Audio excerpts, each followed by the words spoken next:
तू लगा इधर shot. Out out out out out गया।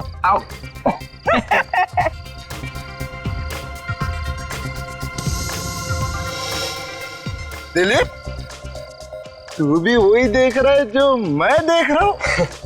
हाँ यार, शराब के नशे में मुझे सब कुछ डबल डबल दिखता है। वो देख, दो दो दिख रही है। ओए लल्लू राम, तुझे डबल नहीं दिख रहा, वहाँ दो ही खड़ी हैं। अच्छा, हाँ। दो खड़ी है। क्या बोल रहे हो यारो? रेस हो जाए? रेस? हाँ। मतलब विक्टोरिया रेस? अरे हाँ यार, कुछ लोग कार रेस करते हैं, कुछ लोग मोटरसाइकिल रेस करते हैं, हम लोग विक्टोरिया रेस करेंगे ना। लेकिन घोड़ा कहाँ से लाएंगे? घोड़ा है ना, एक घोड़ा ये और दूसरा घोड़ा तू। एक मिनट, पागल हो गया क्या? मैं घोड़ा वोड़ा नहीं बन रहा है। अरे देख, लेकिन तेरी शराब के पैसे मैंने दिए ना, अच्छा, तो अब घोड़ा बन। अरे यार, अब बन भी जाना घोड़ा। चल ठीक है, तू अपना भाई है, मैं जतिन का घोड़ा। और मेरा घोड़ा ओम। चल चल चल घोड़े, चल चल चल घोड़े, लगा चल मेरे घोड़े। अरे रेस शुरू, कमान, चलो और तेज चलो।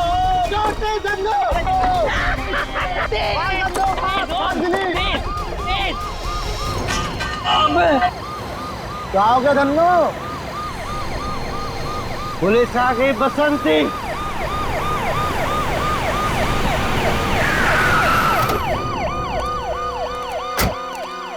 क्या हो रहा है ये? हाँ? कुछ नहीं साहब, रेस लगा रहे थे। ए, शराब पिए हुए हैं ये लोग। हवलदार, यस सर। सबको नीचे उतार दो। चला नीचे उतर, चल नीचे उतर। पता नहीं कहाँ से शराब पी के आ जाते हैं। चलो लाइन में लगो।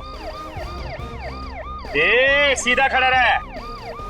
ये विक्टोरिया कहाँ से ला रहे थे आप लोग? वहां से। हवलदार, जी सर। दोनों विक्टोरिया की जल्दी से जल्दी तलाशी लो। Yes sir. जल्दी।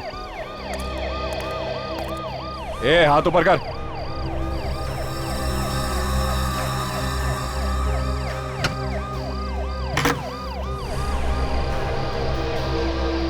साहब, क्या हुआ? साहब इधर आइए।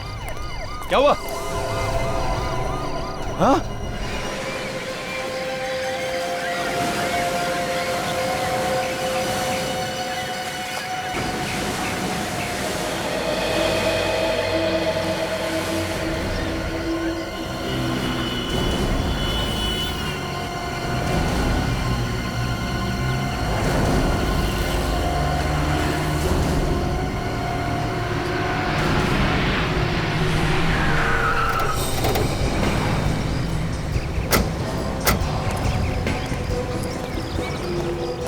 मॉर्निंग सर, इस विक्टोरिया में।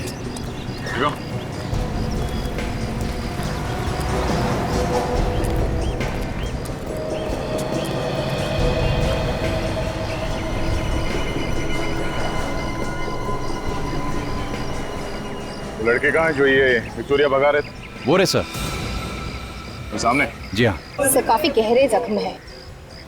गले पे वार किया गया है, हथेली पे मारा है और चेहरे पे भी वार किया है। इतनी गहरे में से तो कोई ऐसा आदमी मार सकता है जो बेहद नफरत करता था इस लड़की से। सर, इसके जख्मों को देख के लगता है कि ये उसी सीरियल किलर का काम है जिसने पहले भी 2 भिखारियों को मारा है। सचिन, ये काम अगर किसी सीरियल किलर का है तो 2 भिखारियों के बाद वो अचानक किसी लड़की को क्यों मारेगा? और यहाँ विक्टोरिया के आसपास खून नहीं और ना ही विक्टोरिया के अंदर। शायद खून उस जगह पे हुआ है जहाँ पे कल रात ये विक्टोरिया खड़ी थी। ऐसा हो सकता है सर। इंस्पेक्टर मधुर, हमें वो जगह देखनी है जहाँ से ये लड़के इस विक्टोरिया में बैठे हैं।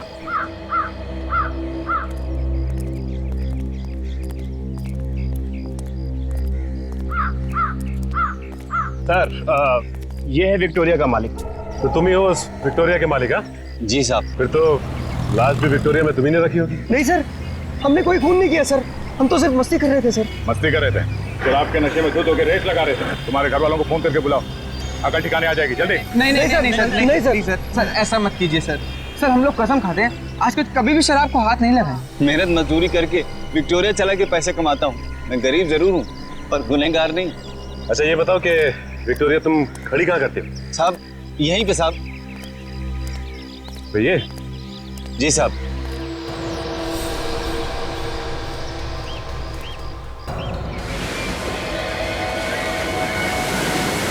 लाश को ध्यान से देखो। आपने जो कोई इस लड़की को पहचानता है? नहीं सर, हमने पहले कभी नहीं देखा इसको। अरे ध्यान से देखो पहले, डरो मत। नहीं सर, नहीं सर, नहीं सर। कल रात किसी आदमी को देखा था इस लाश को विक्टोरिया में रखते हुए? नहीं साहब, जाते समय ने विक्टोरिया के आसपास ऐसा कोई आदमी नहीं देखा। मुझे लगता है कि देर रात विक्टोरिया में लाश रखी गई होगी। अशोक, उन 4 लड़कों को तुमने विक्टोरिया भगाते हुए कितने बजे पकड़ा था? करीब रात 2:30 बजे की बात है। इन लोगों के नाम, एड्रेस और फोन नंबर ले लो। आप लोगों की जरूरत पड़ी तो फिर से बुला लेंगे। चलिए सब, जाओ। चलिए। सर, लड़की का लाइसेंस मिला है। स्मृति नाम है सर इसका, वैशाली नगर में रहती है। स्मृति, वैशाली नगर। ये लाश 11 से 2:30 के बीच में रखी गई।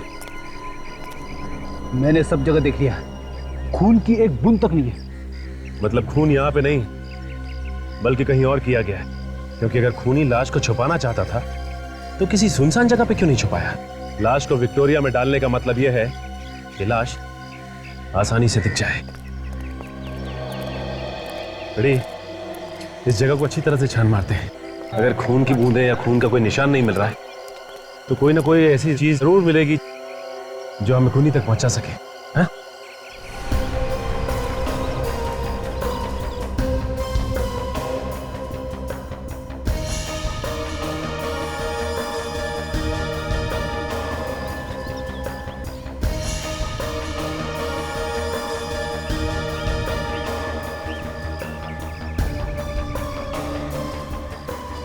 अरे ऑलरेडी कागज का टुकड़ा मिला है, गाड़ी के नीचे पड़ा हुआ था, इस पे खून लगा है। फ्रेडी, ये तो किसी वैले पार्किंग के टिकट है। और ये देखो, इस पे कल की डेट लिखी हुई है। कहीं ये खून उस लड़की का तो नहीं है? हो सकता है फ्रेडी, ये विक्टोरिया वाले ने अपनी विक्टोरिया यहाँ पे पार्क की थी, राइट? हाँ, हो सकता है ये टिकट लाश रखते हुए खूनी की जेब में से गिर गया होगा।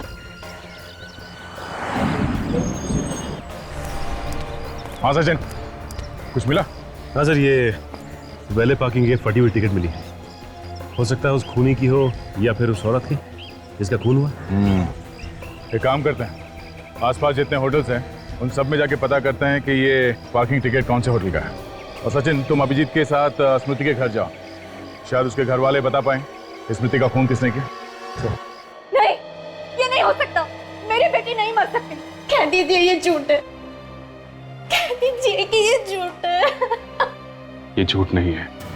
एक माँ को उसकी बेटी की मौत की खबर सुना रहे हैं आप लोग। देखिए, हम आपसे वादा करते हैं, जिस किसी ने भी स्मृति का खून किया है, हम लोग उसे फांसी के फंदे तक पहुंचा के ही रहेंगे। उससे मेरी बेटी वापस तो नहीं आ जाएगी ना? स्मृति काम क्या करती थी? लोगों की शादियां करवाती थी वो। मतलब जो शादियों की तैयारियां करवाते हैं, ये वेडिंग प्लानर? जी हाँ, इन दिनों बहुत बिजी रहती थी वो। कल रात भी एक शादी में गई थी वो। मुझे क्या पता था कि दूसरों की शादी करवाते करवाते मेरी बेटी की आरती उठेगी।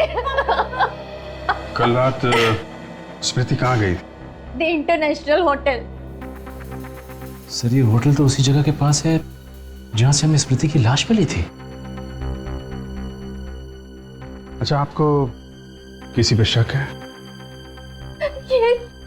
ये उससे नहीं किया है, राजवीर ने ही किया है ये खून। ये राजवीर कौन है? राजवीर उसका दोस्त, बॉयफ्रेंड। अगर वो उसका दोस्त था तो फिर उसका खून क्यों करेगा वो?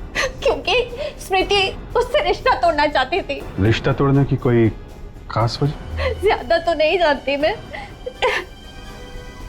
लेकिन कुछ दिनों से उन दोनों के बीच में झगड़े हो रहे थे। इसीलिए स्मृति ये रिश्ता तोड़ना चाहती थी।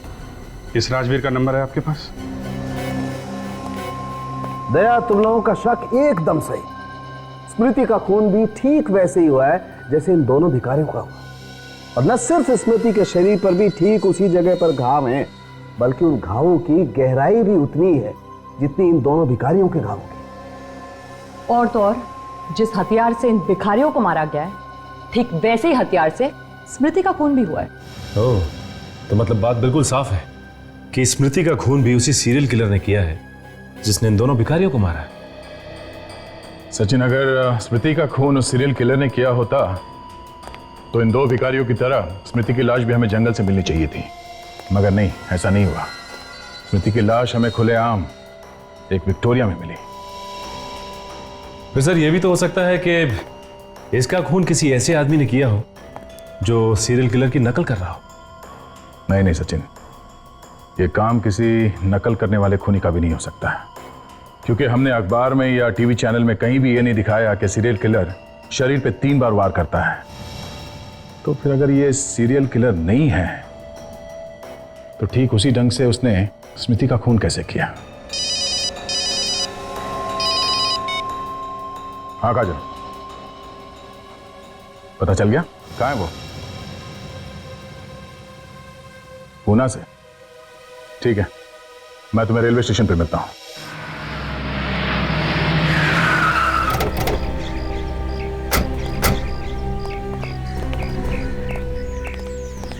क्या स्मृति जी का खून हो गया, ये आप क्या कह रहे हैं? जी हाँ, कल रात को।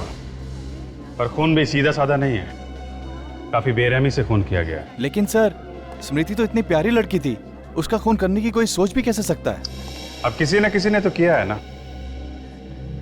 आपको किसी पे शक है? सर, स्मृति की ना तो किसी से लड़ाई थी और ना किसी से दुश्मनी। ये जरूर किसी गुंडे लफंगे का काम है। अच्छा, ये स्मृति कल रात को यहाँ से कितने बजे निकली थी? यही कोई 10:30 बजे। मैंने उससे कहा भी कि रात में होटल में रुक जाए, लेकिन वो कहने लगी कि मुझे घर पहुंचना बहुत जरूरी है। उन्होंने कहा कि घर जाना बहुत जरूरी है? अच्छा, यहाँ से अकेली गई थी या उनके साथ में कोई और भी था? सर, वो जब यहाँ से निकली तो अकेली थी। सर, ऐसा भी तो हो सकता है कि कोई ऐसा आदमी हो शादी में जो इस पे नजर रखे हुए था, और जैसे ही यहाँ से बाहर निकली वो भी उसके पीछे पीछे निकला। नहीं सर, यहाँ शादी में सब शरीफ घर के आए थे, उनमें से ऐसा कोई गिरा हुआ काम नहीं करेगा। जब गिरने की नौबत आ जाए तो क्या शरीफ और क्या बदमाश। आप ये बताओ कि वो यहाँ से गई कैसे थी? कोई टैक्सी वगैरह की थी उन्होंने? सर, बस यही एक बात मेरी समझ में नहीं आ रही कि जब स्मृति अपनी गाड़ी से यहाँ आई थी तो वापस अपनी गाड़ी से ही घर क्यों नहीं गई? वो अपनी गाड़ी लेके आई थी यहाँ? हाँ सर। तो वो गाड़ी अभी है कहाँ? सर, वो गाड़ी तो अब तक हमारी पार्किंग में ही है। हमें वो कार देखनी है।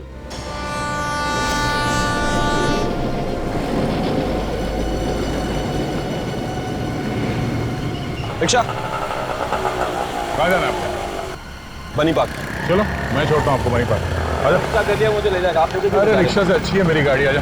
सीआईडी की गाड़ी है ना? क्या सीआईडी? लेकिन मैंने क्या किया? स्मृति का खून। क्या स्मृति का खून हो गया?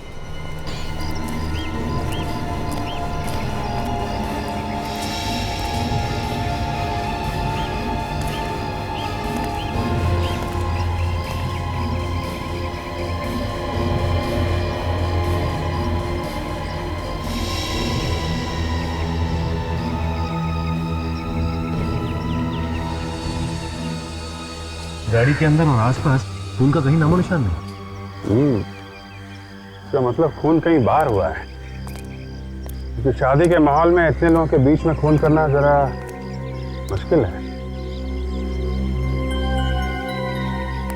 गाड़ी की चाबी देना जरा। सर, गाड़ी की चाबी तो कल ही मैंने उनके पास दे दी थी। लेकिन गाड़ी तो अब तक यहीं खड़ी है। सर, पता नहीं वो कार क्यों नहीं लेकर गई। स्मृति की लाश के पास से हमें कार की चाबी नहीं मिली है। कितने बजे चाबी दी थी तुमने हमें? कल रात 10:30 पौने 11 बजे। तुम्हें पक्का यकीन है कि वो यहाँ से कार लेके नहीं गई थी? सर, ठीक से कुछ याद नहीं, क्योंकि कल यहाँ पर शादी थी और बहुत सारी गाड़ियाँ आई और गई भी, तो कुछ पता ही नहीं चला।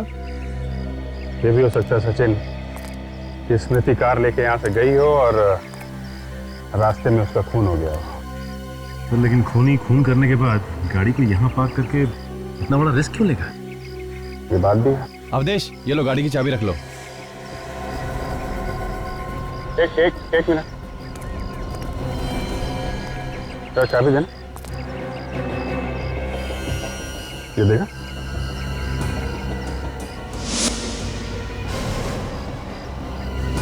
ये तो बिल्कुल वैसे ही पार्किंग टिकट है जैसे हमें स्मृति की लाश के पास से मिली।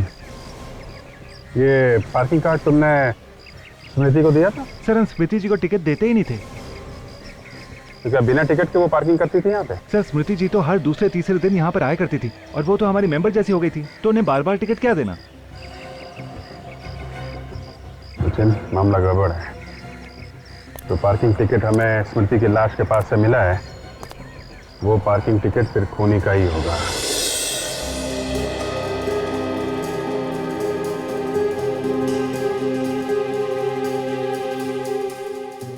बताओ, क्या बिगाड़ा था स्मृति ने तुम्हारा?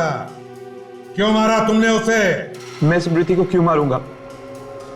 मैं तो उससे बहुत प्यार करता था। तुम उससे प्यार नहीं करते थे, इसीलिए मारा तुमने। नहीं सर, ऐसा नहीं है, मेरी बात का यकीन कीजिए। मैं इससे रिश्ता तोड़ना चाहती थी। सर, आप क्या कह रहे हैं सर? ये आपसे किसने कहा? ये सच है या नहीं?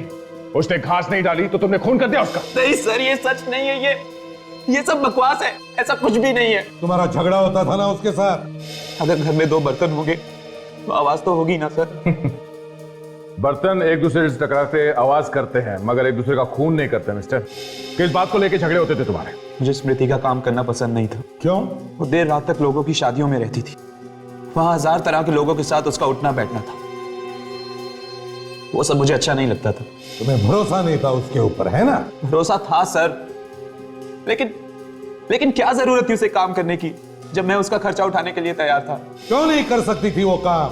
है? आजकल सारी लड़कियां काम करती है, क्या गलत है उसमें? कल रात 1:30 बजे कहां थे तुम? पूना में था। पुणे में किस लिए गए थे? मेरे दोस्त पीयूष की शादी थी। ठहरे कहां थे? Hotel blue mountain. Hotel blue mountain? इस होटल ब्लू माउंटेन से पता लगाओ, देखते ये राजवीर कितना सच बोल रहा है और कितना झूठ। Yes sir. एक बात बताओ, जब तक कोई कस्टमर ये टिकट तुम्हें नहीं देता है, तुम गाड़ी नहीं ले जाने देते ना? नहीं ले जाने देते। और अगर ये पार्किंग टिकट खो जाए तो? सर, टिकट खो गया तो 2-3 सवाल पूछने के बाद हम उन्हें गाड़ी ले जाने देते हैं। अच्छा, ये बताओ कि कल रात में भी कोई ऐसा आदमी आया था जिसकी टिकट खो गई हो? हाँ सर, आया था, लेकिन उसका टिकट खो नहीं गया था, उसका टिकट नीचे से फटा हुआ था। तो फिर तुमने उसे कार ले जाने दी? हाँ सर। कौन सी कार थी? सर, लाल रंग की गाड़ी थी, मॉर्फियस ब्रांड की। ये आदमी कितने बजे आया था? तकरीबन रात के 1 बजे। फिर इसका मतलब है कि रात को 1 बजे तक खूनी की गाड़ी पार्किंग लॉट में खड़ी थी और स्मृति की कार भी वहीं पे खड़ी। हाँ सर, लेकिन ये दोनों होटल से निकले कैसे होंगे और गए कैसे होंगे? शायद टैक्सी में। मगर सचिन, टैक्सी में खून करना इतना आसान नहीं है। एक बात बताओ, जब वो आदमी यहाँ पे आया था तब कुछ घबराया हुआ सा लग रहा था क्या? नहीं सर, मैंने इतने गौर से देखा नहीं। अच्छा, पहचान सकते हो उसे? कल की तो बात है ना? हाँ, मेरे सामने अगर वो आ जाए तो मैं उसे पहचान लूंगा। Very good. सचिन, उस आदमी का स्केच बनवा लो। ये है द इंटरनेशनल होटल और ये है विक्टोरिया जहाँ पे खड़ी थी, जहाँ हमें स्मृति की लाश मिली थी। दोनों जगह आसपास ही है, करीब 10 मिनट लगेंगे रात के वक्त इस होटल से यहाँ तक पहुँचने में। मतलब खून यहीं कहीं हुआ है, होटल से विक्टोरिया के बीच में, इस इलाके में। लगता तो यही है अभिजीत। अगर खूनी ने स्मृति का खून कहीं और दूसरे इलाके में किया होता तो लाश भी वहीं कहीं आसपास फेंक देता। दोबारा यहाँ लाके फेंकने का वो खतरा नहीं उठाता। ये बात तो है। पोस्टमार्टम की रिपोर्ट के हिसाब से स्मृति का खून हुआ है 12 साढ़े 12 बजे के बीच में। मतलब लाश विक्टोरिया में 12:30 से 2:30 बजे के बीच में रखी गई है। और अगर स्मृति का खून इस इलाके में हुआ है तो किसी ऐसे कोने में हुआ होगा जो काफी सुनसान है, जहाँ पे लोग आते जाते नहीं हैं। तो एक काम करते हैं, इस इलाके में पता करते हैं ऐसी कौन सी सुनसान जगह है जहाँ पे कल 12 साढ़े 12 बजे के बीच में पुलिस की पेट्रोलिंग नहीं हुई थी। सर ये रहा उस खूनी का स्केच। वो पार्किंग अटेंडेंट कह रहा था कि यही वो आदमी है जो कल रात वो फटी हुई पार्किंग टिकट लेके इसके पास आया था। ओके, ये स्केच स्मृति की माँ को दिखाते हैं। पर सर स्मृति की माँ को तो राजवीर पर शक है ना सर? राजवीर का कहना है कि जब स्मृति का खून हुआ वो पुणे में था। मैंने होटल ब्लू माउंटेन में चेक किया, वो सच कह रहा।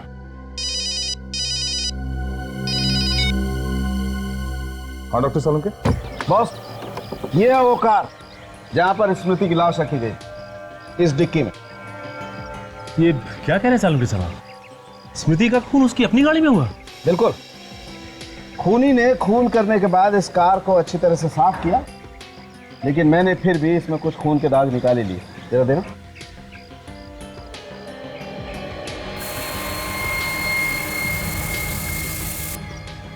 ये देखो बस। ओह, तो इसका मतलब उस रात स्मृति अपनी ही गाड़ी में होटल से बाहर गई थी। और फिर खूनी ने स्मृति का खून किया उसी की गाड़ी में और उसकी लाश को ले जाके रख दिया उस विक्टोरिया में। बिल्कुल दया। लाश को डिक्की में रखने के बाद खूनी ने कार को अच्छी तरह से साफ किया और दोबारा ले जाकर के खड़ी कर दी होटल इंटरनेशनल। और फिर वो आधी फटी हुई कार पार्किंग टिकट दिखाकर वो अपनी कार में बैठ के घर चला गया। नहीं सर, ये केस इतना सीधा नहीं है। क्या मतलब? ये देखिए,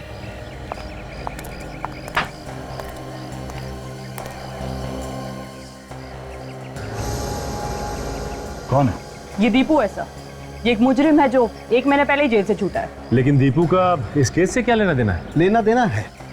इस दीपू की उंगलियों के निशान हमें इस कार पर से मिलेंगे। क्या? स्मृति की कार में से दीपू की उंगलियों के निशान? मतलब स्मृति का खून इस दीपू ने किया? हो सकता है। देखो, दीपू को जेल से छूटे हुए 1 महीना हुआ है और इन दोनों भिखारियों का खून भी इसी 1 महीने के अंदर हुआ है। अगर स्मृति का खून इस दीपू ने किया है तो फिर इस आदमी के पास वो फटा हुआ कार पार्किंग टिकट कहां से आया है जिसपे स्मृति का खून लगा था? हाँ बेटी।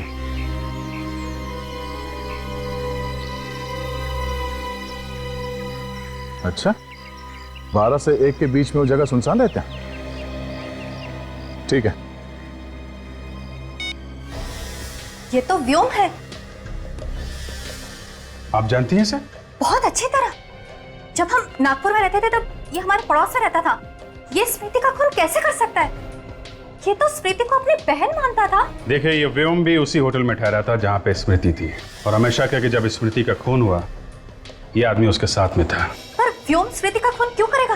अगर वो नागपुर से यहाँ आया था तो उसने हमें बताया क्यों नहीं? क्योंकि शायद वो खून करने के इरादे से यहाँ आया था।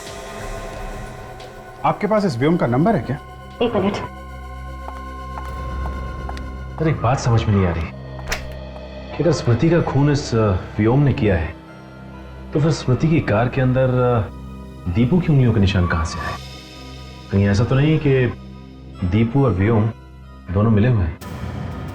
ये भी हो सकता है सचिन कि ये व्योम सिर्फ मिलने आया हो स्मृति से और जब ये मिल के गया उस वक्त वहां पे दीपू आया हो और उसने स्मृति का खून कर दिया। ये लीजिए, ये है नंबर।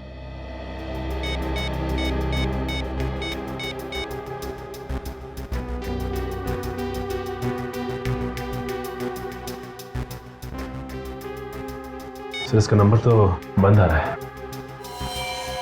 फोन बंद आ रहा है, मतलब मामला गड़बड़ है।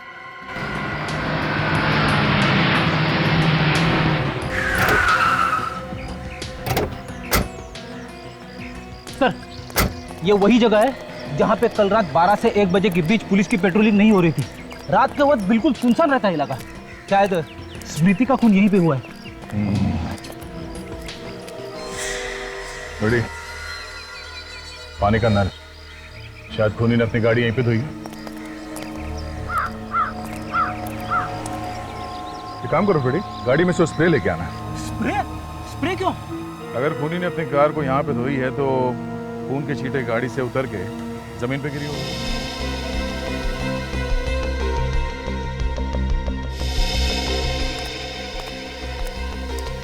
ये लीजिए सर।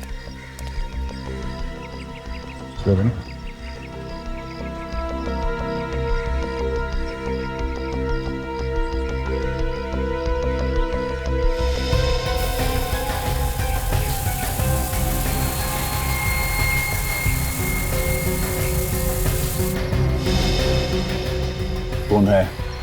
कहीं ये खून स्मृति का तो नहीं है? अब ये खून स्मृति का है या किसी और का, तो डॉक्टर सालों के बता सकते हैं। अरे वो देखो, भिखारियों से पूछते हैं, शायद इन लोगों ने देखा हो किसी को यहाँ गाड़ी धोते हुए। आप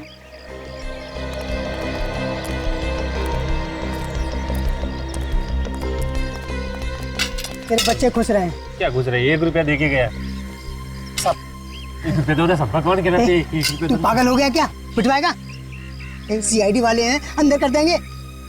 देखो, हम लोग जो कुछ पूछ रहे हैं उसका साफ साफ जवाब दोगे तो ये साहब आपको 500 रुपया देंगे। 500 रुपये मैं क्यों दूंगा? 500 रुपया साहब देगा ही। 500 रुपये देगा तो आप कुछ भी पूछे, हम सब कुछ बताएगा साहब। ये बताओ, कल रात इस नल के पास 12 से 1 बजे के बीच में किसी आदमी को गाड़ी धोते हुए देखा था आप लोगों ने? साहब, रात को हम लोग नहीं रहते हो, सरजू सोता है। सरजू? सरजू कौन है? सरजू वो सिग्नल है साहब, उस पर भीख मांगता हुआ। चलिए मैं आपको दिखाता हूँ। चलो रेडी, तुम यहीं पे रुको, मैं जाके आता हूँ। अरे सर, मैं भी चलता हूँ आपके साथ। ये रुको। अरे सर, मुझे कहाँ छोड़ के जा रहे हो? साहब मेरे 500 रुपये सर। अरे तुझे 500 रुपए दूंगा ना तो तेरे साथ यहाँ बैठ के भीख मांगनी पड़ेगी, समझे? छोड़।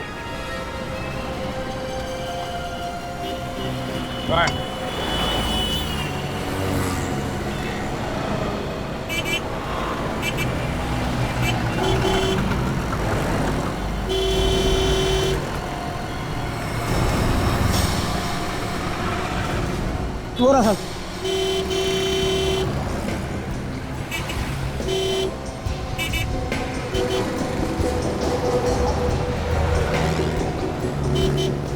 संजो, आजा। क्या बात है सर? ये बता, कल 12 से 1 बजे के बीच रात को तो उस म्युनिसिपैलिटी के नल के पास सो रहा था? हाँ साहब, सोया तो था लेकिन वहाँ से थोड़ा दूर। अच्छा, वहाँ किसी को गाड़ी धोते हुए देखा था क्या तुमने? देखा था? हाँ साहब देखा, 2 लोग थे। जरा ये फोटो देखो, ये था वो आदमी? पता नहीं साहब, उस वक्त सड़क पर लाइट नहीं जल रही थी, नहीं देख पाया। अच्छा, वो लोग आपस में क्या बात कर रहे थे वो तो कुछ सुना होगा तुमने? सुना? हाँ सब सुना था। वो कुछ सिटी हॉस्पिटल कुछ बोल रहे थे। City hospital? ठीक है, आसपास ही नजर आना, फिर आऊंगा। डॉक्टर वेणुगोपाल, आपकी सर्जरी में सक्सेस।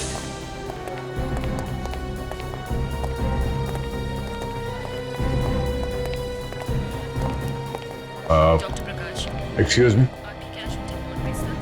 हम लोग सीआईडी से हैं। CID? Hello, I am doctor Shyam. कुछ मदद कर सकता हूँ आपकी? जी हाँ। आप जरा ये फोटो देखिए। इस आदमी को यहाँ हॉस्पिटल में देखा था कुछ दिनों में? ये तो दीपू है। दीपू? आप जानते हैं दीपू को? बहुत अच्छी तरह से। आज सुबह ही मैंने इसका ऑपरेशन किया था, दिल का। I mean bypass surgery. मतलब है ये दीपू भाग के यहाँ आया अपनी बाईपास सर्जरी करवाने के लिए, स्मृति का खून करने के बाद? ये आप क्या कह रहे हैं सर? दीपू और किसी का खून कर सकता है? उसे इस हॉस्पिटल में जब लेकर आए थे वो तो ठीक से खड़ा तक नहीं हो पा रहा था, वो किसी का खून कैसे कर सकता है? बड़ी अजीब बात है सर। अगर इस दीपू की हालत इतनी खराब थी तो वो परसों रात स्मृति की कार में क्या कर रहा था? ये दीपू को हॉस्पिटल कौन लेकर आया? उसका भाई लेकर आया था सर, व्योम। व्योम? तुम इस व्योम की बात कर रहे हो? हाँ सर, यही व्योम है। तो व्योम दीपू का भाई है। ये व्योम कहाँ है इस वक्त? फिलहाल तो वो यहाँ नहीं है सर, लेकिन शाम को शायद वो दीपू से मिलने आ जाए। अच्छा, तो क्या हम दीपू से मिल सकते हैं? जी। हमने इसे नींद का इंजेक्शन देकर सुलाया था, थोड़ी देर में उठ जाएगा। मैंने तो व्योम को 1 साल पहले ही कहा था कि ऑपरेशन करवा लो, लेकिन नहीं। अगर ऑपरेशन पहले ही करवा लिया होता तो हालत इतनी नहीं बिगड़ती। सर, अगर दीपू की हालत इतनी खराब है तो खून व्योम ने किया होगा। अगर खून व्योम ने किया होता तो फिर वो दीपू को वहां पर लेके क्यों गया, और वो भी ऐसी हालत में जैसे डॉक्टर बता रहे हैं? व्योम ने खून नहीं किया। ये क्या कर रहे हैं आप? लेटे रहिए, अभी आप ठीक नहीं हैं। मुझे कहने दो, खून मैंने किया है, मुझे सजा काटनी है। दीपू, किसका खून किया तुमने? स्मृति का और 2 भिखारियों का भी। डॉक्टर तो कह रहे कि तुम्हारे में उतनी ताकत भी नहीं है, तुम खड़े नहीं हो सकते, तो फिर खून किया कैसे? बस कर दिया। लाश को विक्टोरिया में कैसे डाला? कैसे मतलब उठा के डाला। और कैसे डालूंगा? मगर व्योम भी तो था ना तुम्हारे साथ। प्लीज मेरे भाई को इसमें मत घसीटो, मेरा भाई बेगुनाह है। ये खून मैंने किया है। बड़ी अजीब बात है। डॉक्टर साहब तो कह रहे कि तुम्हें ताकत नहीं है, तुम ठीक से खड़े नहीं हो सकते, फिर भी कह रहे हो कि तुमने खून किया। एक 50 किलो की लाश को तुमने खुद अकेले उठाकर विक्टोरिया में डाल दिया। कहीं ऐसा तो नहीं कि तुम अपने भाई व्योम को बचाने की कोशिश कर रहे हो? मैं सच कह रहा हूँ, ये खून मैंने किया है, व्योम बेकसूर है। डॉक्टर साहब, व्योम का नंबर दीजिए हमें।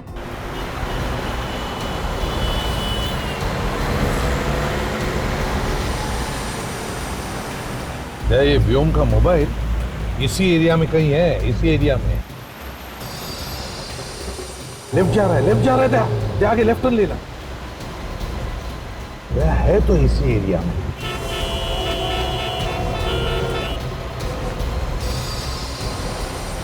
आगे रुक दो, यहीं पे कहीं आसपास है। सर, वो देखिए, लाल रंग की मॉर्फिस गाड़ी। उस पार्किंग वाले ने यही बताई थी ना गाड़ी व्योम की। वही गाड़ी है। क्या? वो देखो, वो भी आ रहा है।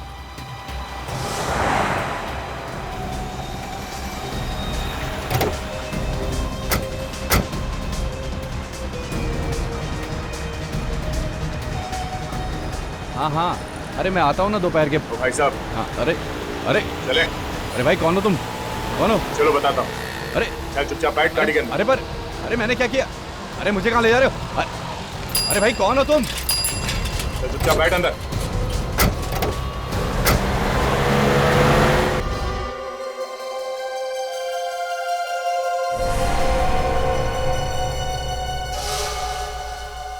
गलती हो गई मुझसे।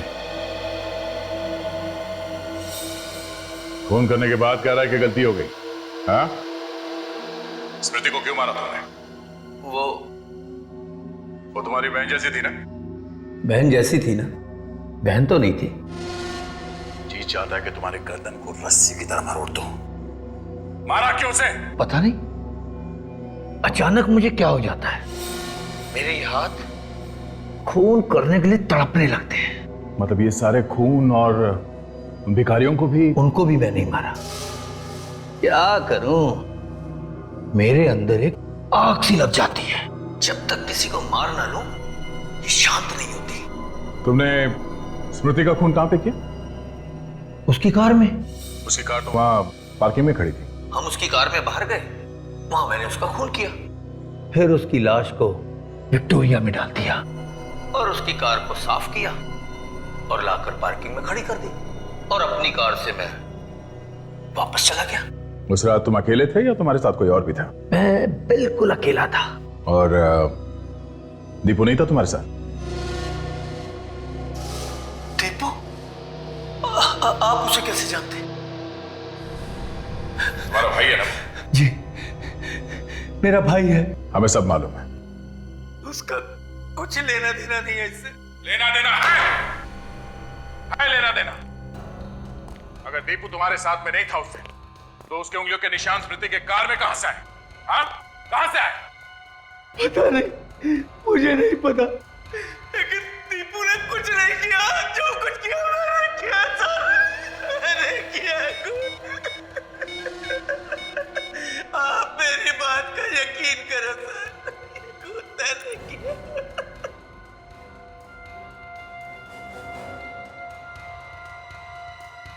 जरा इधर आओ।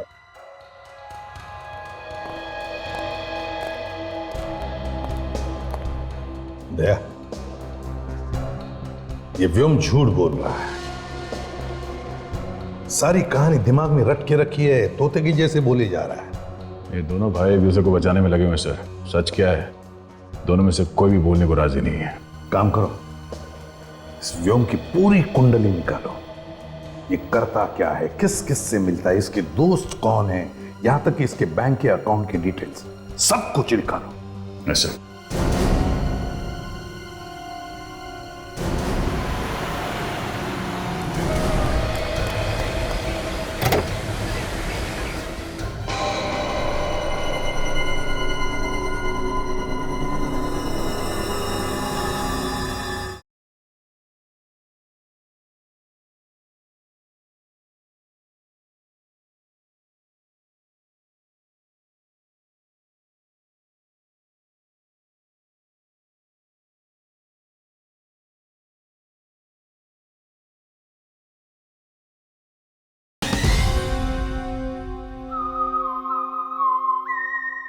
सर एक बात मेरी समझ में नहीं आ रही कि अगर दीपू की तबीयत इतनी खराब थी तो उसने ऑपरेशन पहले क्यों नहीं करवाया? वही तो, जेल से छूटे हुए भी उसे 1 महीना हो गया है, उसी समय ऑपरेशन करा लेना चाहिए था। अभिजीत ऑपरेशन तो तब कराएगा जब उसके पास पैसे होंगे। ये दोनों व्योम और दीपू दोनों कंगाल थे, कंगाल। क्या? हाँ, ये व्योम के बैंक अकाउंट के डिटेल्स हैं। दीपू के ऑपरेशन का खर्चा 8 लाख रुपए है, जबकि उसके अकाउंट में पिछले 3 साल में 25,000 से ज्यादा बैंक बैलेंस था ही नहीं। तो फिर इतना महंगा ऑपरेशन दीपू ने करवाया कैसे? यही तो हैरानी की बात है। ये व्योम नागपुर में 10,000 रुपए की एक मामूली सी नौकरी करता था और 1 महीने पहले उसने वो नौकरी भी छोड़ दी। इसलिए चक्कर क्या है?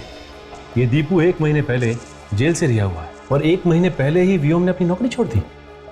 ये दोनों भाइयों को अचानक लॉटरी वॉटरी लग गई क्या? एक ने नौकरी छोड़ दी, दूसरे ने ऑपरेशन करवा लिया। अभिजीत, या तो लॉटरी लग गई है या फिर किसी ने ढेर सारे पैसे दिए होंगे स्मृति का खून करने के लिए।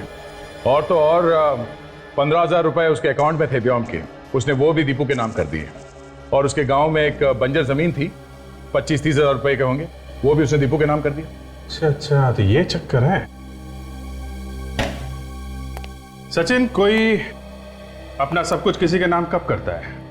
जब वो अपनी वसीयत बदल रहा होता है या फिर जब उसे अंदाजा हो जाता है कि उसका टाइम आ गया है। मतलब व्योम पहले से ही जेल जाने की तैयारी करके बैठा है। हाँ, तभी तो वो तोते की तरह फटाफट अपना जुर्म कबूल कर बैठा।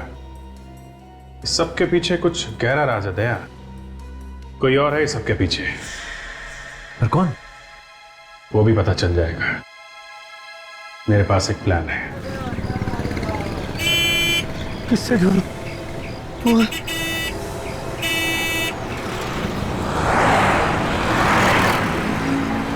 अरे भाई साहब, एक्सक्यूज मी, मेरे भाई की जान बहुत खतरे में। मोबाइल दो ना, एक फोन करना है मुझे, प्लीज प्लीज भाई साहब, please, thank you. Hello hello doctor Shyam, Vyom, Deepu की तबीयत कैसी है? दीपू का किसी ने खून कर दिया है। हाँ? वो कैसे? उसका किसी ने गला काट दिया है, हाथ पर चाकू मारा गया है और पांव पर भी चाकू के निशान है। वो ऐसा नहीं कर सकता, उसने मुझसे वादा किया था, वो मेरे दीपू को कुछ नहीं करेगा।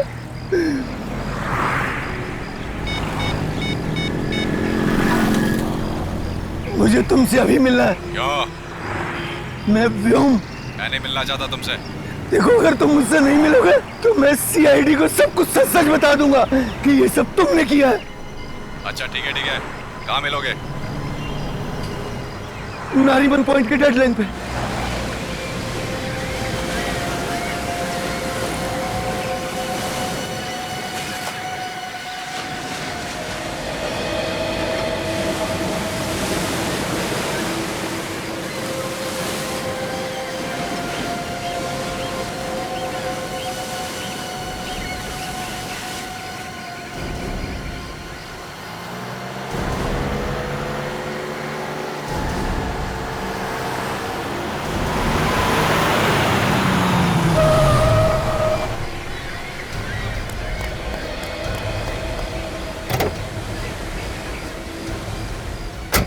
क्यों बुलाया मुझे यहाँ? ताकि तेरा खून कर सकूं। ये क्या बकवास कर रहे हो?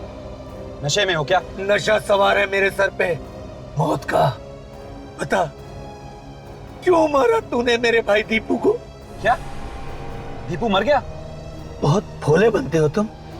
पहले मेरे भाई दीपू को मार दिया और अब मुझसे पूछते हो कि दीपू मर गया क्या? व्योम, मैं क्यों मारूंगा दीपू को? यही तो मैं जानना चाहता हूँ कि जब मैंने तुम्हारे जुर्म का इल्जाम अपने सर पर ले लिया तो फिर तुमने मेरे भाई दीपू को क्यों मारा? क्यों मेरे साथ इतना बड़ा धोखा किया तुमने? व्योम, मैंने कोई धोखा नहीं किया है। मुझे लग रहा है ये किसी की चाल है। बात समझने की कोशिश करो। सीआईडी वाले, हॉस्पिटल वाले भला मुझसे झूठ क्यों बोलेंगे? क्या तुमने सीआईडी को सब कुछ बता दिया? अभी तक तो नहीं, पर अब मैं सीआईडी वालों को सब कुछ सच सच बता दूंगा।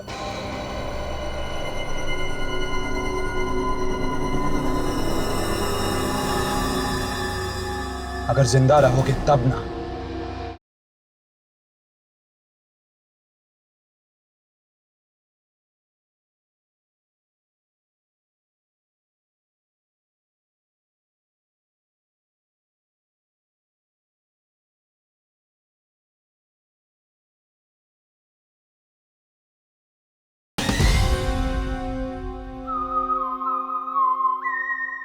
पर अब मैं सीआईडी वालों को सब कुछ सच सच बता दूंगा।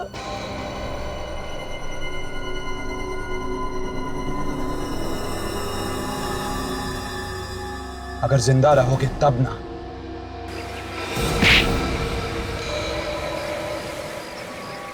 ओह, तो तुम हो।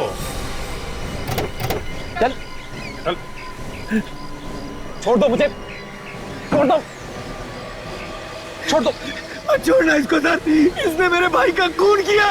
तुम चिंता मत करो, तुम्हारा भाई बिल्कुल ठीक है। ये तो हम लोगों ने नाटक किया था तुम्हें छोड़ने का, ताकि तुम खूनी के पास जाओ और उसका पर्दाफाश हो सके, समझे? मैंने कहा था ना, छोड़ दो मुझे, मैंने कुछ नहीं किया, छोड़ दो। मेरा भाई जिंदा है। हाँ, ऐसे कैसे छोड़ दें राजवीर बाबू? पहले ससुराल चल के जरा खातिरदारी तो करवा लो।